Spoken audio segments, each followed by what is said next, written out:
বাসর ঘরে নববধূকে রেখে স্বামী উধাও হয়ে চলে গেছেন। এই নিয়ে মানবেতর জীবনযাপন করছে বিভিন্ন জায়গায়। আসলে এই সুন্দর তরুণীর লগে কি এমন ঘটনা ঘটেছে আমরা একটু জানার চেষ্টা করব। একটা মানুষ আপনাকে ভালোবাসে না, আপনাকে পছন্দ করে না। যদি আপনাকে ভালোবাসতো তাহলে আপনাকে পছন্দ করতো, তাহলে তো আপনার কাছেই থাকতো। কারণ সে তো আপনার সাথে প্রেম করে রিলেশন করে বিয়ে করছে। তা আপনাকে ভালোবাসে না দেখি তো সে চলিয়ে গেছে। না আসলে কি বিয়ে করতো, তাহলে সংসার করতো। যেহেতু এখানে মূল ছিল আমাদের 2 লাখ টাকা ছিল, মানে 2 লাখ টাকা চাইছে আমার কাছে, আমি টাকা দিতে পারিনি। সমস্যা হয়েছে এখানে, ব্যবসা করব, অনেকবার টাকা চাইছে আমার কাছে, আমি টাকা দিতে পারিনি। এই কারণে আমার কাছ থেকে চলে গেছে। তিনি প্রেম করে বিয়ে করছেন, 3 বছর সংসার করছেন, স্বামীর জন্য কি মায়া লাগে না?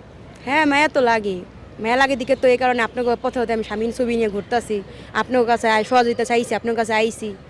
আসলে এখানে ছবি নিয়ে দাঁড়িয়েছেন কেন? আমার স্বামীর জন্য। এটা কি আপনার স্বামী?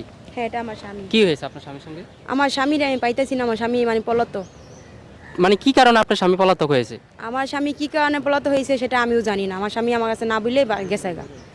বিয়ে করছেন কতদিন হয়েছে? আমার বিয়ে হয়েছে 3 বছর। 3 বছর বিয়ে করছেন, তারপরে আপনার স্বামী চলে গেছে। হ্যাঁ, আসলে কেন আপনার স্বামী আপনাকে ছেড়ে গেছে? কোনো কারোর সাথে কি রিলেশন করতো নাকি কি কারণে গেছে আপনি এটা কি জানতে পারেন না? অবশ্যই কেউ সাথে সম্পর্ক, কোনো মেয়ের সাথে সম্পর্ক আছে, এই কারণে চলে গেছে। আমার মানে কাছে থাকবো না, আমার সংসার করবো না। আপনি বিয়ে করছেন কতদিন হয়েছে? 3 বছর। 3 বছর বিয়ে হয়েছে। আপনি কি শ্বশুর বাড়ি গেছেন? হ্যাঁ, কতদিন আসিলেন সে জায়গায়? আমি আগে পরে 2 বারে গেছি। আগে বাড়িতে আমার রাখে নাই, বাড়ি থেকে বের করে দিয়েছে। তারপরে এবার 3বারের বেলা বাড়িতে গেছি, 3 দিন ছিলাম। 3 দিন ছিলার পরে আমার মানে হেরা আমার বাড়িতে রাখবো না। হেরা বলতেছে তোমার স্বামী নিয়ে আসো, তাহলে তোমার আমার বাড়িতে জায়গা দিন। তোমার স্বামী না আসলে আমার বাড়িতে জায়গা দিন না। মানে আমার ছেলে দিয়া আমার বউ, আমার ছেলে তো না, আমি তোমার দিয়ে কী করো? মানে হেরা বাড়িতে আমার জায়গা দিতেছে না, হেরা আমার রাখতেছে না। আপনি যে হাজবেন্ড চলে গেছে এটা কি তার বাপ মা জানে? হেরা সবাই জানে, কিন্তু এরা অস্বীকার করতেছে। ছেলে কোথায় আছে হেরা জানে না, এরা এই কথা বলতেছে। কিন্তু আমার স্বামী নিখোঁজ হওয়ার মানে গুম হওয়ার আগে থেকে মনে করেন বাড়িতে গেছিলো। বাড়িতে যাওয়ার পরে 10 দিন ছিল ওগো বাড়িতে, ওই যে বন্যা হইলো, 10 দিন ওগো বাড়িতে গেছিলো। যাওয়ার পরে ওখান থেকে আসছে, আসার পরে 1 সপ্তাহ পরেই ওই মানে ডাইরেক্ট নিখোঁজ হয়ে গেছে, মানে পলান্তরিছে। আচ্ছা, আপনি প্রেম করে বিয়ে করছেন, 3 বছর সংসার করছেন, স্বামীর জন্য কি মায়া লাগে না?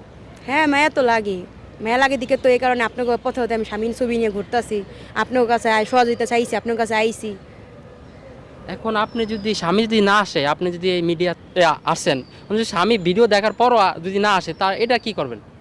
মানে ও যদি না আসে, ওর যদি ভিতরে যদি মায়া দেওয়া যদি না থাকে, এর জায়গাতে কিছু করার নাই। যেহেতু ওর প্রতি আমার ভালোবাসা মায়া আছে, এই কারণে ওর প্রতি, ওর লেগে আমি পাগল, এই কারণে আমি ওর লেগে রাস্তা আমি ঘুরতেছি, হাতে ছবি নিয়ে ঘুরতেছি। এত কিছু দেখার পরেও যদি ওর কষ্ট যদি না লাগে, যদি ওর ভিতরে যদি কোনো খারাপ কাজ না করে, যদি ভিতরে মায়া দেওয়া যদি না লাগে, তাহলে তো এখানে তো আর কিছু করার নাই। যেটা ওই তো যদি মানুষ হয়ে থাকে, তাহলে অবশ্যই ওর ভিতরে যদি খারাপ লাগে, যদি মায়া লাগে, অবশ্যই আমাদের ফিরে আইব। আর যদি ভিতরে অমানুষ হয়ে থাকে, তাহলে ওর ভিতরে কোনো কাজকর্ম করবো না, ওই আসবে না। আসলে একটা কথা আপনার আমি বলতে চাই, একটা মানুষ আপনাকে ভালোবাসে না, আপনাকে পছন্দ করে না। যদি আপনাকে ভালোবাসতো তাহলে আপনাকে পছন্দ করতো, তাহলে তো আপনার কাছেই থাকতো। কারণ সে তো আপনার সাথে প্রেম করে রিলেশন করে বিয়ে করছে। তা আপনাকে ভালোবাসে না দেখি তো সে চলিয়ে গেছে।